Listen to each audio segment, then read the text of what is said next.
छोटे से गांव के किनारे घने जंगल के पास एक पुरानी और टूटी फूटी सी झोपड़ी थी। उस झोपड़ी में गरीब किसान धनिया अपनी बूढ़ी माँ और बेटी गौरी के साथ रहता था। धनिया के पास बस कुछ छोटे छोटे खेत थे। उन्हीं खेतों में मेहनत करके वह अपने परिवार का पेट पालता था। हर दिन सुबह सूरज निकलने से पहले ही धनिया उठ जाता। ठंडी हवा चल रही होती, आसमान में हल्की लालिमा होती और गांव के ज्यादातर लोग अभी गहरी नींद में होते। लेकिन धनिया अपने पुराने हल और बैलों को लेकर खेत की तरफ निकल पड़ता।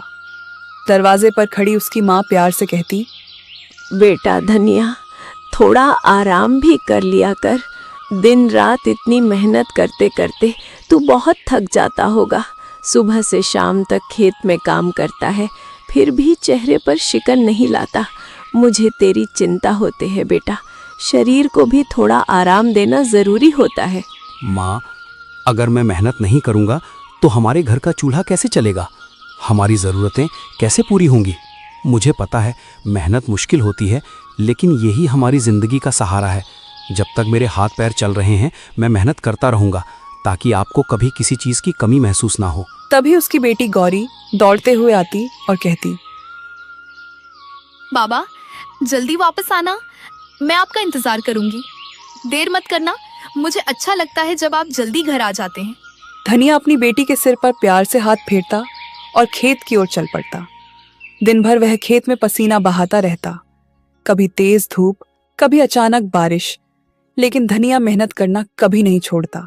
धनिया ने कभी हार नहीं मानी। वह हमेशा अपनी माँ से कहता, ईश्वर ने हमें मेहनत करने के लिए हाथ दिए हैं। अगर हम सच्चे दिल से मेहनत करते रहेंगे तो एक ना एक दिन हमारी किस्मत जरूर बदलेगी। ईश्वर मेहनत करने वालों को कभी खाली हाथ नहीं लौटाते। माँ उसकी बात सुनकर चुपचाप भगवान से प्रार्थना करती।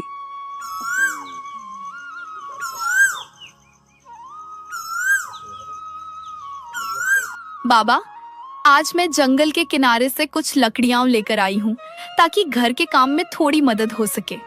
अकेली गई थी? बेटा, जंगल के किनारे अकेले जाना ठीक नहीं होता, वहाँ खतरा भी हो सकता है। हाँ बाबा, मैं अकेली ही गई थी। थोड़ा डर तो लगा था, लेकिन मैंने हिम्मत रखी। आप ही तो कहते हो कि डर के आगे हिम्मत रखनी चाहिए, इसलिए मैं बहादुर बनकर गई।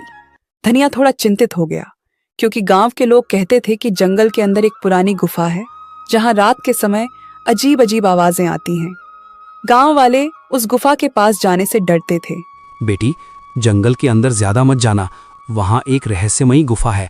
लोग कहते हैं वहाँ कुछ अजीब होता है, इसलिए उससे दूर ही रहना। धनिया भले ही गरीब था, लेकिन उसकी मेहनत और ईमानदारी पूरे इलाके में मशहूर थी। उसके छोटे छोटे खेतों में उगने वाली सब्जियां और अनाज हमेशा बहुत अच्छे होते थे। मिट्टी भी जैसे उसकी मेहनत को पहचानती थी। वह अपनी फसल में कभी कोई मिलावट नहीं करता था, न कोई दवा जरूरत से ज्यादा डालता, न ही लालच में आकर अनाज में कुछ मिलाता। यही कारण था कि जब भी धनिया अपनी फसल लेकर बाजार जाता तो उसकी सब्जियां और अनाज पलक झपकते ही बिक जाते। अगर सच में शुद्ध और अच्छा अनाज चाहिए तो धनिया से ही लेना। उसका अनाज हमेशा साफ सुथरा और बढ़िया होता है, इसलिए गांव के लोग उसी पर भरोसा करते हैं। लेकिन धनिया कभी इसका फायदा उठाकर ज्यादा पैसे नहीं मांगता था। मेहनत का सही दाम मिल जाए वही मेरे लिए बहुत बड़ी बात है। मैं ज़्यादा दौलत या बड़ी बड़ी चीज़ों की चाह नहीं रखता। बस इतना चाहता हूँ कि दिन भर की मेहनत के बाद जो अनाज मैं उगाता हूँ उसका सही मूल्य मिल जाए। अगर मेरी मेहनत से मेरे घर का चूल्हा जल जाए और मेरे परिवार का पेट भर जाए तो मुझे लगता है कि मेरी मेहनत सफल हो गई। मेरे लिए सच्ची खुशी और सुकून इसी में है कि इंसान ईमानदारी से मेहनत करे और उसी मेहनत की कमाई से अपना जीवन चलाए। इसी वजह से गरीब लोग भी अक्सर उसी से सामान खरीदते थे। लेकिन गांव में एक बहुत बड़ा और अमीर व्यापारी था। उसका नाम था लालाचंद सेठ।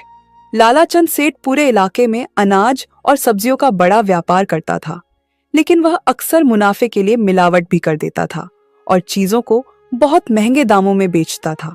जब लोगों ने धनिया से सामान खरीदना शुरू किया तो सेठ का व्यापार थोड़ा कम होने लगा। यह बात उसे बिल्कुल पसंद नहीं आई। एक दिन बाजार में उसने धनिया को देखते ही ताना मारा। अरे धनिया, तू किसान है या कोई संत? हर बार इतना सस्ता माल बेच देता है, इसलिए लोग तुझे हल्के में लेने लगे हैं। लेकिन याद रख, इस बाजार में असली फैसला मेरा चलता है। अगर तुम मेरे हिसाब से अनाज नहीं बेचेगा तो तेरा माल कोई नहीं खरीदेगा। फिर देखना तेरे घर का चूल्हा कैसे जलेगा। सेठ जी, मैं तो बस इतना चाहता हूँ कि मेरी मेहनत का सही दाम मिल जाए। मैंने दिन भर खेत में मेहनत की है, पसीना बहा है। अगर उस मेहनत का थोड़ा सा भी सही मूल्य मिल जाए तो मेरे लिए वही काफ़ी है। मैं किसी को धोखा देकर या गलत तरीके से पैसा नहीं कमाना चाहता। मेहनत का सही दाम मिल जाए वही मेरे लिए बहुत बड़ी बात है। बहुत बड़ी बड़ी बातें करने लगा है तू। सुन ले धनिया, इस बाजार में वही चलता है जो ताकतवर होता है।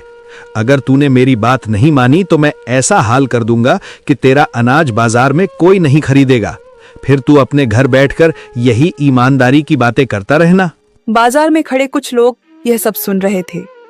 धनिया ने बस मुस्कुराकर अपनी फसल बेचनी जारी रखी। वह कभी किसी से झगड़ा नहीं करता था, लेकिन लालाचंद सेठ का गुस्सा दिन प्रतिदिन बढ़ता जा रहा था। कभी वह धनिया को सबके सामने नीचा दिखाने की कोशिश करता, कभी उसे गरीबी का ताना देता। फिर भी धनिया के चेहरे पर कभी शिकायत नहीं आती। शाम को जब वह घर लौटता तो उसकी बेटी गौरी दौड़ कर आ जाती। बाबा, आज बाजार कैसा रहा? क्या आज अनाज अच्छे दाम में बिका या फिर लोगों ने पहले की तरह मोल भाव किया? अच्छा रहा बेटी, भगवान की कृपा से आज लगभग सारा अनाज बिक गया। लोगों ने भरोसे से लिया और मेहनत का ठीक ठाक दाम भी मिल गया। घर में कमाई भले ही कम थी, लेकिन उस छोटे से घर में सुकून और प्यार बहुत था। बूढ़ी माँ, बेटी गौरी और धनिया तीनों साथ बैठकर सादा खाना खाते और बातें करते। बेटा, ईमानदारी से कमाया हुआ थोड़ा सा धन भी बहुत सुख देता है। जब कमाई सच्चाई और मेहनत से होती है तो मन को सुकून मिलता है और इंसान चैन से जी पाता है। माँ, हमें जितना मिला है उसी में खुश रहना चाहिए। लालच करने से कभी सच्ची खुशी नहीं मिलती, लेकिन मेहनत और संतोष से जीवन आसान और सुखी बन जाता है। लेकिन उसे क्या पता था कि लालाचंद सेठ का जलता हुआ दिल अब धीरे धीरे एक खतरनाक योजना बना रहा है। एक ऐसी योजना जो बहुत जल्द धनिया की जिंदगी को पूरी तरह बदलने वाली थी। लालाचंद सेठ की जलन अब इतनी बढ़ चुकी थी कि उसने धनिया को बर्बाद करने की ठान ली। एक रात जब पूरा गांव सो रहा था, सेठ ने अपने आदमियों को चुपके से धनिया के खेत में भेज दिया। उन्होंने खेत में ऐसी दवा डाल दी जिससे पूरी फसल धीरे धीरे खराब होने लगी।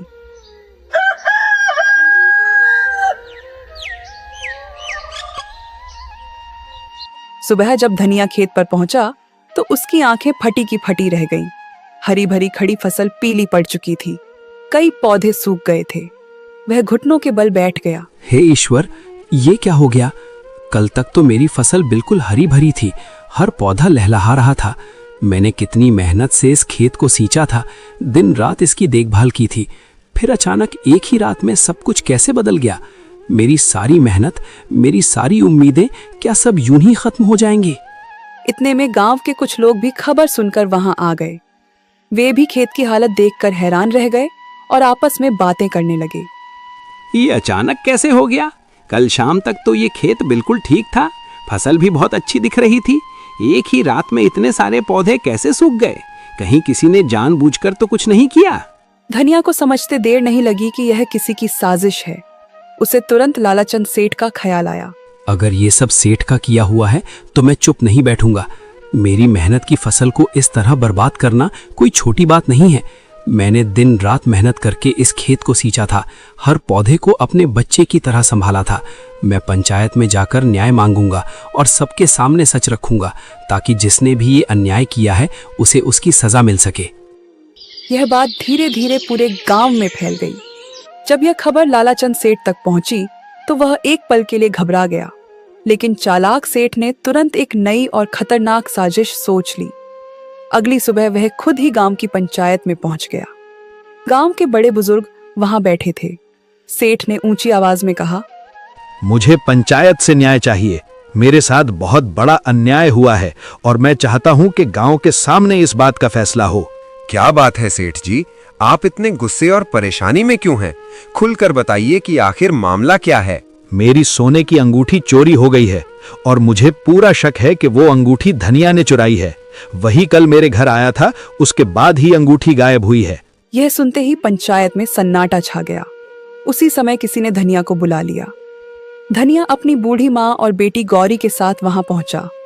धनिया, सेठ कह रहा है कि उसकी सोने की अंगूठी तुमने चुराई है।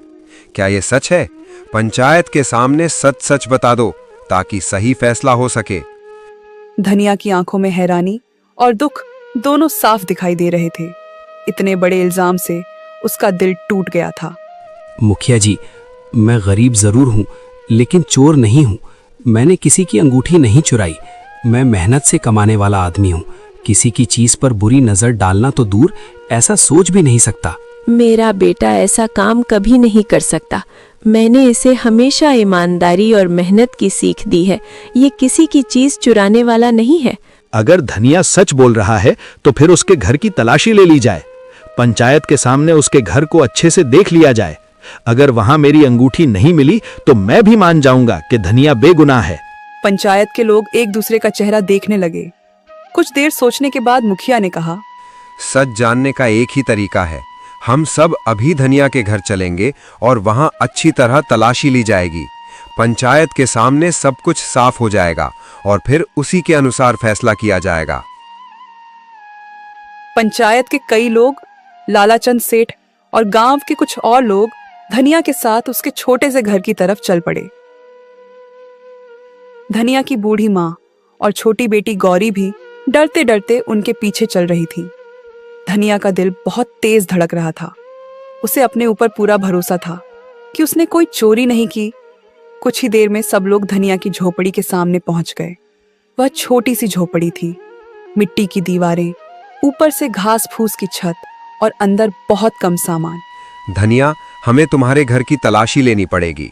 पंचायत के सामने सच जानना जरूरी है, तभी इस मामले का सही फैसला हो पाएगा। मुखिया जी, मुझे किसी तलाशी से कोई डर नहीं है। आप पूरे घर की तलाशी ले लीजिए, हर कोना देख लीजिए। मेरे पास छुपाने के लिए कुछ भी नहीं है। अगर आपको अंगूठी मिल जाए तो पंचायत जो भी सजा देगी मुझे मंजूर होगी। लेकिन मैं फिर भी यही कहूंगा कि मैंने कोई चोरी नहीं की है। मैंने किसी की चीज को हाथ तक नहीं लगाया। पंचायत के 2-3 लोग झोपड़ी के अंदर गए। उन्होंने धीरे धीरे हर जगह देखना शुरू किया। कभी पुराने बर्तन उठाकर देखते, कभी कोने में रखी टोकरी को उलटते, कभी खाट के नीचे झांकते। धनिया बाहर खड़ा सब देख रहा था। उसकी माँ ईश्वर का नाम जप रही थी। कुछ देर तक तो कुछ भी नहीं मिला। धनिया के दिल में थोड़ी उम्मीद जागने लगी। लेकिन तभी एक आदमी ने अचानक जोर से आवाज लगाई, रुको, यहाँ कुछ चमक रहा है, जरा देखो तो सही। अरे, ये तो सोने की अंगूठी है। एक पल के लिए पूरा माहौल सन्न रह गया। देखा, मैंने कहा था ना, यही चोर है। अब सबके सामने सच आ गया। अंगूठी इसके ही घर से मिली है। नहीं, ये अंगूठी मेरी नहीं है। मैंने इसे कभी नहीं देखा। मुझ पर झूठा इल्जाम लगाया जा रहा है। ये झूठ है। मेरा बेटा ऐसा नहीं कर सकता। किसी ने जानबूझकर हमारे घर में ये अंगूठी रखी है ताकि धनिया को बदनाम किया जा सके। लालाचंद सेठ के चेहरे पर तुरंत नकली हैरानी आ गई। लेकिन अब पंचायत के लोग एक दूसरे की तरफ देखने लगे, क्योंकि अंगूठी सच में धनिया के घर से मिली थी। अब तो सबूत भी मिल गया। ऐसे आदमी को हमारे गांव में रहने का कोई हक नहीं है। जो चोर है उसे सख्त सजा मिलनी चाहिए ताकि दूसरे भी डरे। मैंने चोरी नहीं की। मुझ पर भरोसा कीजिए, मैं कभी किसी की चीज नहीं चुराऊंगा। ये सब झूठा इल्जाम है। लेकिन उसकी बात सुनने वाला कोई नहीं था। गांव वाले लालाचंद की तरफ देखकर सिर हिला रहे थे और किसी ने धनिया की ओर ध्यान ही नहीं दिया। अगर आज ऐसे चोर को सजा नहीं मिली तो कल कोई भी आदमी चोरी करने लगेगा। गांव की शांति और नियमों की रक्षा के लिए मैं इसे बर्दाश्त नहीं कर सकता। कोई भी ऐसा काम करे तो उसका अंजाम यही होना चाहिए ताकि बाकी लोग सबक सीखें। ऐसे आदमी को गांव से निकाल देना चाहिए। इसे यहाँ रहने का कोई हक नहीं। धनिया, पंचायत के सामने ये मामला बहुत गंभीर है।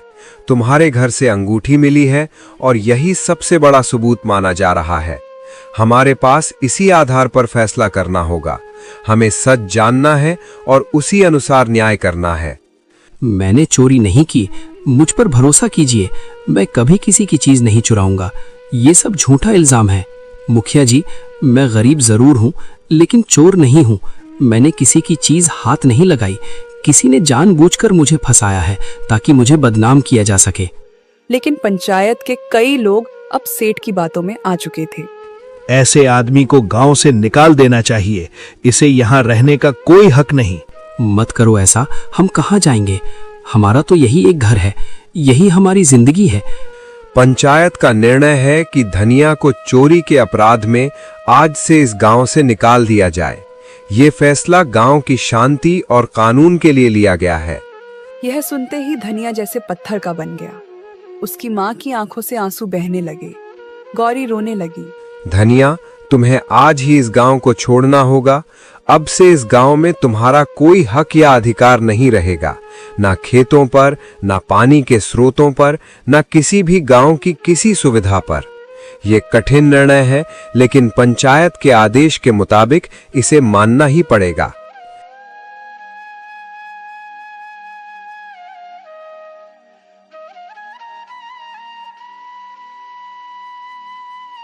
यह सुनकर धनिया ने एक बार पूरे गांव की तरफ देखा। वह वही गांव था जहां उसने बचपन बिताया था, जहां उसके पिता रहते थे, जहां उसने अपने खेतों में दिन रात मेहनत की थी। लेकिन आज उसी गांव से उसे एक चोर समझकर निकाल दिया जा रहा था। लालाचंद सेठ दूर खड़ा यह सब देख रहा था। उसके चेहरे पर एक हल्की संतुष्टि भरी मुस्कान थी, क्योंकि उसकी साजिश सफल हो चुकी थी। शाम होते होते धनिया ने अपनी झोपड़ी से थोड़े बहुत सामान बांध लिए। उसकी माँ और गौरी उसके साथ खड़ी थीं। तीनों धीरे धीरे गांव से बाहर निकलने लगे। सूरज ढल रहा था और सामने घना जंगल दिखाई दे रहा था। उन्हें नहीं पता था कि अब वे कहाँ जाएंगे, लेकिन किस्मत उन्हें धीरे धीरे उसी जंगल की रहस्यमयी गुफा की तरफ ले जा रही थी, जहां से उनकी जिंदगी की कहानी एक बिल्कुल नया मोड़ लेने वाली थी। तीनों दर दर भटकते हुए जंगल के रास्तों पर चल रहे थे।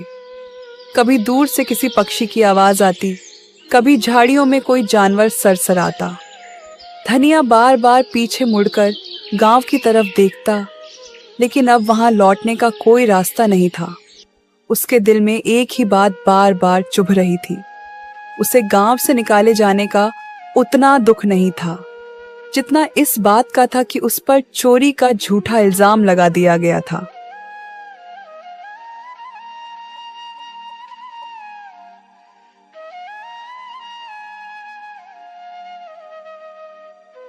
माँ, गौरी, हम कहाँ जाएंगे? हे ईश्वर, मैंने कभी किसी का बुरा नहीं किया, किसी का अधिकार नहीं छीना, किसी को दुख नहीं दिया। फिर भी आज मुझे चोर समझ लिया गया, मेरी मेहनत और ईमानदारी पर शक किया गया। लेकिन मैं जानता हूँ कि सच्चाई अंततः जीतती है और आपकी न्यायपूर्ण दृष्टि के सामने किसी का छल और अन्याय टिक नहीं सकता। उसकी आंखें भर आईं, लेकिन वह अपने आंसू अपनी माँ और बेटी के सामने छुपा रहा था। तभी गौरी ने धीरे से कहा, बाबा, मुझे याद है जब मैं जंगल से लकड़ियां लेने आती थी तो रास्ते में एक बहुत बड़ा पेड़ है। उसका तना इतना चौड़ा है कि उसके नीचे हम लोग आराम से रात बिता सकते हैं। वहाँ थोड़ा सा खुला मैदान भी है। सच कह रही हो बेटी? इतना बड़ा पेड़ है कि हम सब वहाँ आराम से रात बिता सकते हैं? हाँ बाबा, वहाँ जमीन भी साफ है और सुरक्षित लगती है। अगर आप चाहें तो हम आज की रात वहीं रुक सकते हैं। मैं आपको रास्ता दिखा दूंगी। धनिया ने अपनी माँ की तरफ देखा। बूढ़ी माँ बहुत थक चुकी थी। बेटा, अगर सच में ऐसा बड़ा और सुरक्षित पेड़ है तो वहीं चलकर थोड़ा आराम कर लेते हैं। रास्ते में थकान भी कम होगी और हम सब एक साथ ठहरकर रात गुजार सकते हैं। तीनों उसी दिशा में चल पड़े। कुछ देर बाद सच में उन्हें एक बहुत बड़ा और पुराना पेड़ दिखाई दिया। उसकी मोटी जड़ें जमीन से बाहर निकली हुई थीं और उसकी शाखाएं चारों तरफ फैली हुई थीं।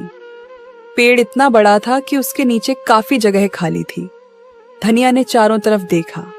जंगल धीरे धीरे अंधेरे में डूब रहा था। आज की रात हम यहीं रुकेंगे। यहाँ ठहरना सुरक्षित रहेगा और थोड़ी देर आराम भी हो जाएगा। बाबा, आप और दादी यहीं आराम से बैठिए, मैं थोड़ी देर में वापस आती हूँ। कहाँ जा रही हो बेटी इतनी रात में? पास में कुछ फल वाले पेड़ हैं, मैं दादी के लिए ताजा और मीठे फल लेकर आती हूँ। जल्दी आ जाऊंगी बाबा। धनिया कुछ कह पाता उससे पहले ही गौरी पास की झाड़ियों की तरफ चली गई। थोड़ी देर बाद वह वापस लौटी। उसके हाथों में कुछ जंगली फल थे। उसने वे फल अपनी दादी के हाथ में रख दी। बेटी, तू खुद खा ले, मुझे कोई फर्क नहीं पड़ेगा। पहले आप खाइए दादी, आप सबसे ज्यादा थकी हुई हैं। मैं तब तक इंतजार कर लूंगी, आपका पेट भरा होना जरूरी है। बाबा, आप दुखी मत होइए, आपने कभी कुछ गलत नहीं किया। सब जानते हैं कि आप सच्चे और ईमानदार इंसान हैं।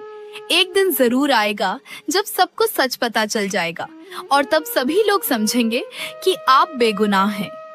अपनी बेटी यह बात सुनकर धनिया की आंखें भर आईं। बूढ़ी माँ आसमान की तरफ देख रही थी। तारों से भरा आसमान जैसे उन्हें दिलासा दे रहा था। पेड़ के नीचे बैठे बैठे काफी समय बीत चुका था। रात धीरे धीरे गहरी होने लगी थी। आसमान में काले बादल घिर आए थे और ठंडी हवा चलने लगी थी।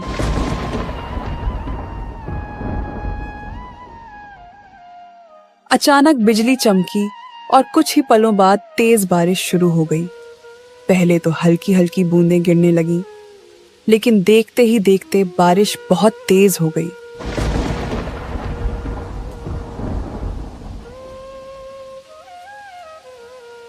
पेड़ की घनी शाखाएं कुछ देर तक उन्हें बचाती रहीं, लेकिन जल्द ही पानी की बूंदें नीचे तक आने लगीं। बूढ़ी माँ कांपने लगी। गौरी भी अपने पिता के पास सिमट गई। धनिया ने चारों तरफ चिंतित होकर देखा। अगर ऐसे ही बारिश होती रही तो हम सब पूरी तरह भीग जाएंगे और तब बीमार पड़ने का डर भी रहेगा। हमें तुरंत कहीं ऐसा स्थान ढूंढना होगा जहां हम सिर छुपा सकें और थोड़ी देर के लिए सुरक्षित रह सकें। यह सोचकर धनिया तुरंत उठ खड़ा हुआ। वह बारिश में भीगते हुए आसपास जगह ढूंढने लगा। जंगल में अंधेरा था और हर तरफ पानी की आवाज गूंज रही थी।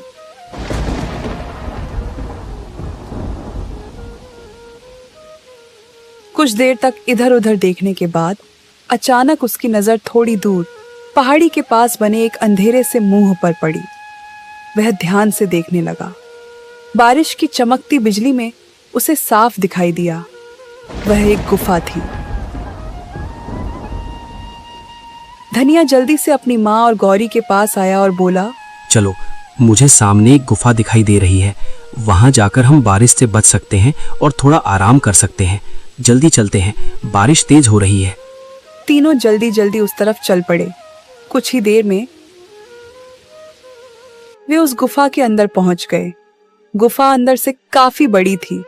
सबसे अच्छी बात यह थी कि गुफा के अंदर न तो पानी टपक रहा था और न ही तेज हवा आ रही थी।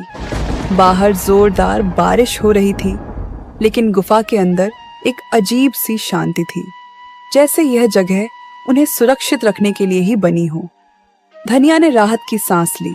कम से कम आज की रात हम यहाँ आराम से गुजार सकते हैं।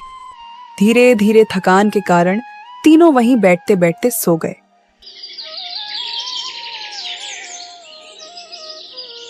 सुबह जब धनिया की आंख खुली तो बारिश रुक चुकी थी। गुफा के बाहर से हल्की धूप अंदर आ रही थी। पक्षियों की चहचहाहट फिर से जंगल में सुनाई देने लगी थी। धनिया उठकर बाहर गया और चारों तरफ देखा। जंगल हरियाली से चमक रहा था। वह कुछ देर चुप खड़ा रहा और सोचने लगा। फिर वह गुफा के अंदर वापस आया। उसकी माँ और गौरी भी अब जाग चुकी थी। जब तक हमें रहने के लिए कोई और जगह नहीं मिल जाती, हम इसी गुफा में रहेंगे। बूढ़ी माँ ने सहमति में सिर हिलाया। गौरी भी खुश हो गई। बाबा, यह जगह तो अच्छी है। यहाँ हमें बारिश और हवा से भी डर नहीं लगेगा।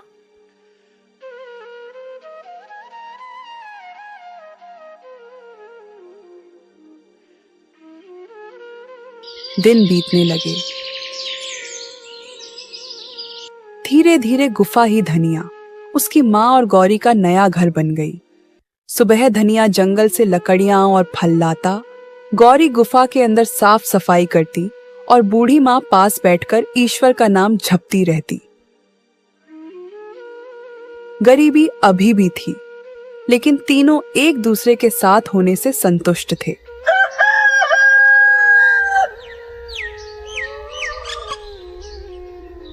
एक दिन सुबह गौरी गुफा के अंदर झाड़ू लगा रही थी। वह धीरे धीरे गुफा के कोने कोने की धूल साफ कर रही थी।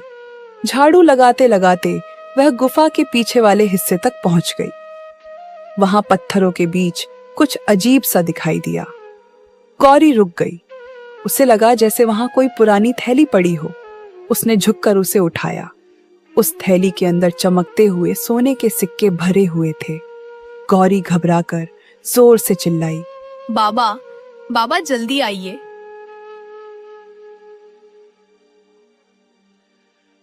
क्या हुआ बेटी? गौरी ने कांपते हाथों से वह थैली अपने पिता को दिखाई।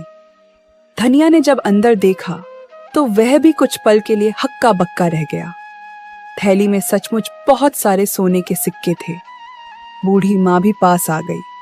लगता है भगवान ने हमारी सच्चाई और हमारे दुखों को देखकर हम पर दया की है। उसने हमें कठिन समय में सहारा दिया, हमारी मेहनत और ईमानदारी को महत्व दिया और अब हमें सुख, सुरक्षा और सम्मान मिला है। सच में उसकी कृपा से ही आज हमारा परिवार खुशहाल और सुरक्षित है।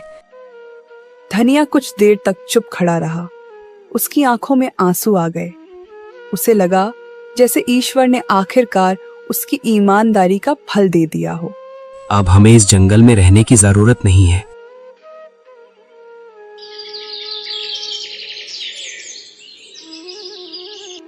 कुछ ही दिनों में धनिया ने उन सिक्कों में से थोड़ा सा इस्तेमाल करके पास के एक दूसरे गांव में छोटा सा घर खरीद लिया। वह अपनी माँ और गौरी के साथ वहां रहने लगा।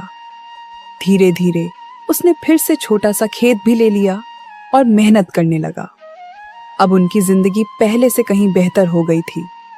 घर में खुशहाली लौट आई थी। बूढ़ी माँ अक्सर ईश्वर को धन्यवाद देती। लेकिन कुछ ही समय में धनिया के अमीर बनने की खबर दूर दूर तक फैल गई। यह बात आखिरकार लालाचंद सेठ के कानों तक भी पहुंच गई। जब उसने सुना कि जिसे उसने गांव से निकलवा दिया था वही धनिया अब अमीर हो गया है, तो वह एकदम हक्का बक्का रह गया। वह गुस्से और हैरानी से बोला, ये कैसे हो सकता है? वो गरीब किसान जिसने कभी किसी से कुछ नहीं लिया, इतना मेहनती और ईमानदार रहा, अब इतना अमीर कैसे बन गया? ये तो किसी ने सोचा भी नहीं होगा। सेठ को जल्द ही पता चल गया कि धनिया को जंगल की गुफा में सोने के सिक्के मिले थे। यह सुनते ही लालाचंद सेठ की आंखों में लालच चमकने लगा। अगर सच में उस गुफा में सोने की सिक्कों की थैली मिली थी, तो इसका मतलब यह है कि वहां और भी खजाने छुपे हुए हो सकते हैं। शायद वो गुफा किसी पुराने राजाओं या अमीर व्यक्तियों का खजाना रही हो। अगर मैं जल्दी ही वहां पहुंचूं और सारी चीजें खोज लूं, तो मैं भी अमीर बन सकता हूं। हाँ, यही मौका है जो कभी दोबारा नहीं मिलेगा। इस बार मैं किसी को रोकने नहीं दूंगा और खुद ही सब कुछ अपने नाम कर लूंगा। लालच से भरा हुआ सेठ उसी समय जंगल की तरफ निकल पड़ा। वह जल्दी जल्दी उस गुफा के पास पहुंचा जहां कभी धनिया रहा करता था। गुफा अब शांत और खाली थी। सेठ की आंखों में लालच साफ दिखाई दे रहा था। वह तेजी से गुफा के अंदर जाने लगा।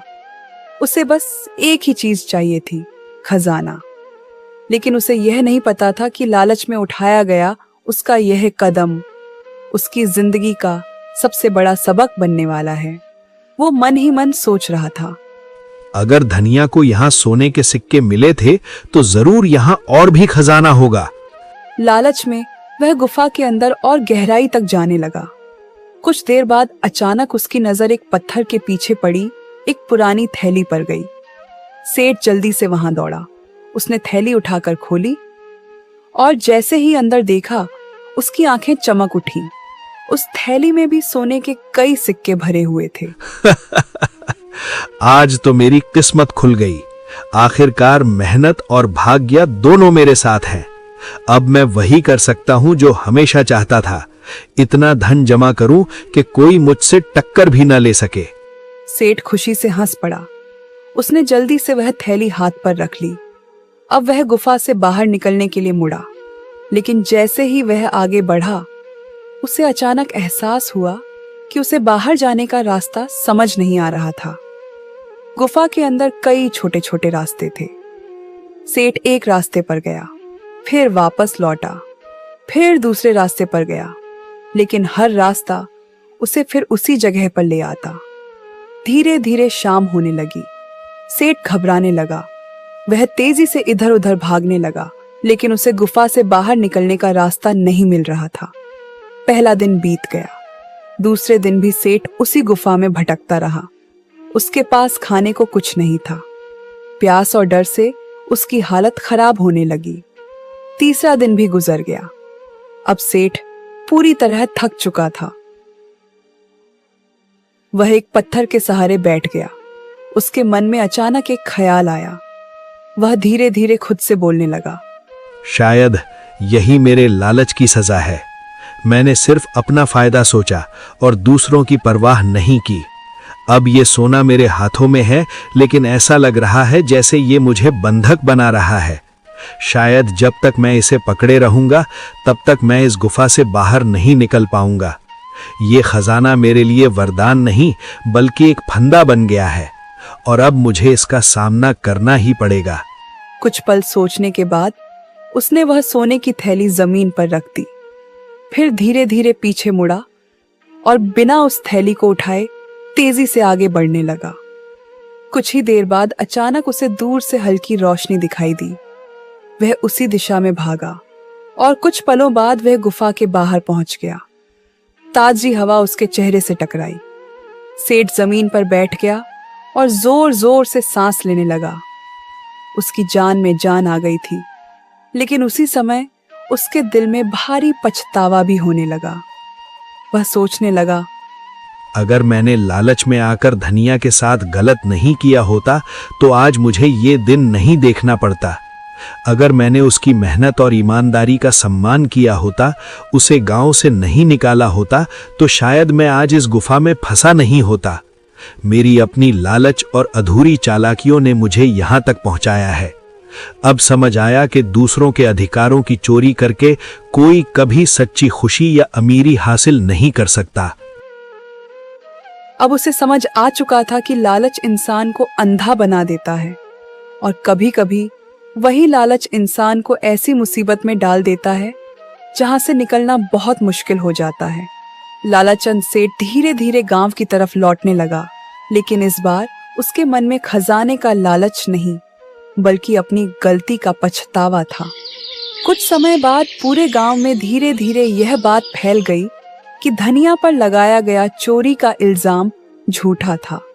गांव के कुछ पुराने बुजुर्ग और लोग, जिन्होंने सब देखा था, अब मुखर होकर कहने लगे, धनिया तो हमेशा ईमानदार और मेहनती रहा है। उसने कभी किसी का फायदा नहीं लिया, हमेशा अपने पसीने की कमाई से घर चलाया। हमें ये नहीं भूलना चाहिए कि सच्चाई और ईमानदारी ही असली ताकत है। अब समय है कि हम उसका सम्मान वापस दें, उसे सही जगह और उसका हक लौटाएं। जिसने भी उसके साथ अन्याय किया, उसे समझना चाहिए कि सच का सामना करना ही पड़ता है। इस बात का पता पंचायत तक पहुंच गया। सभी सरपंच और पंचायत के लोग, जिन्होंने पहले फैसला सुनाया था, अब खुद जाकर हालात की जांच करना चाहते थे। एक दिन गांव के मुख्य सरपंच अपने कुछ भरोसेमंद आदमियों के साथ पास के गांव में जाकर धनिया के नए घर पहुंचे। वे चाहते थे कि धनिया को वापस गांव बुलाया जाए और उसे उसका सही सम्मान लौटाया जाए। धनिया, हम जानते हैं कि तुम्हारे साथ बहुत बड़ा अन्याय हुआ है। हमने अब सब कुछ देखा और समझा है। कृपया गांव लौट आओ। हम तुम्हें सम्मान देंगे, तुम्हारा हक वापस करेंगे और सभी अपनी गलतियां मानेंगे। तुम्हारे बिना ये गांव अधूरा है। लेकिन धनिया ने शांत और दृढ़ स्वर में जवाब दिया, मुखिया जी, मैं आभारी हूँ कि आप सच को जानने और मेरे पक्ष में खड़े होने आए। लेकिन मैं अभी इस गांव को नहीं छोड़ सकता। ये गांव ही वो जगह है जिसने मुझे मदद दी, मुझे यहाँ सम्मान दिया और मेरी माँ और बेटी के लिए एक सुरक्षित ठिकाना बनाया। यहाँ की मिट्टी, यहाँ के लोग और यहाँ की मेहनत मुझे जोड़ती है। जब तक मैं यहाँ हूँ, मैं इस गांव को नहीं छोड़ूंगा और अपनी मेहनत और ईमानदारी से इसे और भी बेहतर बनाने की कोशिश करूंगा। धनिया की यह बात सुनकर सरपंच कुछ पल के लिए चुप रह गए। फिर उन्होंने धीरे धीरे सिर झुकाया और स्वीकार किया। धनिया, हम तुम्हारे फैसले का पूरी तरह सम्मान करते हैं। तुम्हारे फैसले में तुम्हारी समझदारी और धैर्य झलकता है और इस बार हमें यह भी सुनिश्चित करना होगा कि लानाचंद सेठ को उसके किए का उचित दंड दिया जाए, ताकि वो और किसी के साथ ऐसा अन्याय ना कर सके और सबको ये संदेश मिले कि जो भी ईमानदारी और मेहनत के रास्ते पर चलता है उसका हक कभी दबाया नहीं जा सकता। गांव लौटकर पंचायत ने फैसला सुनाया। लालाचंद सेठ को जुर्माने के रूप में दंडित किया गया और उसे गांव से हमेशा के लिए निकाल दिया गया। सब लोग इस फैसले से संतुष्ट हुए। अब धनिया के नाम पर फिर से सम्मान और भरोसा लौट आया। गांव के लोग खुश थे कि सच्चाई हमेशा जीतती है।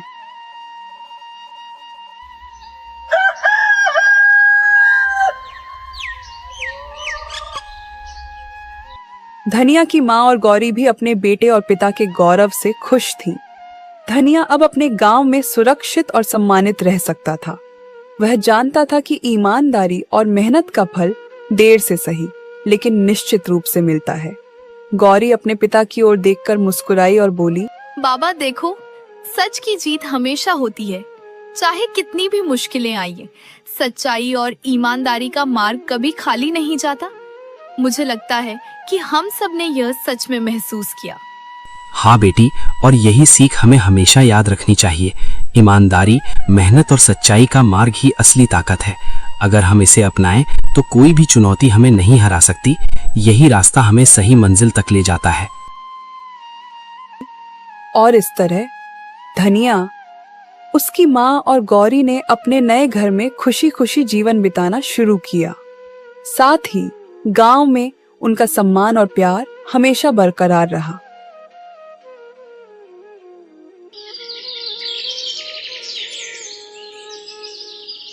धनिया, उसकी माँ और गौरी अब अपने छोटे से घर में सुरक्षित और खुशहाल जीवन बिता रहे थे। घर में चारों तरफ हल्की धूप और हरियाली की खुशबू थी। बाबा देखो, अब हमारे पास अपना घर है और हम पूरी तरह सुरक्षित हैं। मैं बहुत खुश हूँ कि हम सब साथ हैं और अब डर नहीं लगता। हाँ बेटी, ये सब तुम्हारी हिम्मत, समझदारी और सच्चाई की वजह से संभव हुआ। हमारा घर अब सिर्फ ईंट पत्थर का नहीं रह गया है, ये प्यार, विश्वास और ईमानदारी का घर बन गया है। यहाँ हर कोना हमारी मेहनत और अच्छाई की गवाही देता है। बेटा, तुमने हमेशा मेहनत और ईमानदारी को चुना। आज यही हमें सबसे बड़ी खुशियां दे रही हैं। तुम्हारे कारण हमारा परिवार सुरक्षित और खुशहाल है। गौरी, याद रखना, किसी भी मुश्किल में डरना नहीं, हमेशा सच का साथ देना और नेक दिल रहना, यही हमें सही रास्ता दिखाता है और हर संकट में हमारी मदद करता है। हाँ बाबा, मैं हमेशा सच और ईमानदारी का मार्ग चुनूंगी। हम सब मिलकर इस घर को खुशियों, प्यार और सुरक्षा का घर बनाए रखेंगे। आज हमारे घर में सिर्फ सुख और प्यार है। अब हम कभी किसी झूठ, लालच या डर से परेशान नहीं होंगे। हमारी मेहनत, सच्चाई और हिम्मत हमें हमेशा मजबूत बनाए रखेगी। घर के चारों कोनों में खुशियों की गूंज थी। खिड़कियों से हल्की हवा आती और पक्षियों की चहचहाहट घर में संगीत की तरह गूंजती। गौरी अपने पिता के पास बैठकर मुस्कुरा रही थी। धनिया अपने खेत और घर की ओर देखकर संतोष महसूस कर रहा था और उसकी माँ दोनों के बीच बैठकर शांत और गर्वित थी। अब उनके जीवन में सच्चाई, मेहनत और ईमानदारी का फल हर रोज दिखाई देता था और यह घर हमेशा खुशियों और प्यार से भरा रहता। धनिया ने साबित कर दिया कि सच्चाई और ईमानदारी कभी हारती नहीं। समय चाहे जितना कठिन क्यों ना हो, अंत में जीत हमेशा सच की ही होती है। आपको ये कहानी कैसी लगी कमेंट करके बताइए। धनिया के नाम 2 प्यारी से लाइंस जरूर लिखें।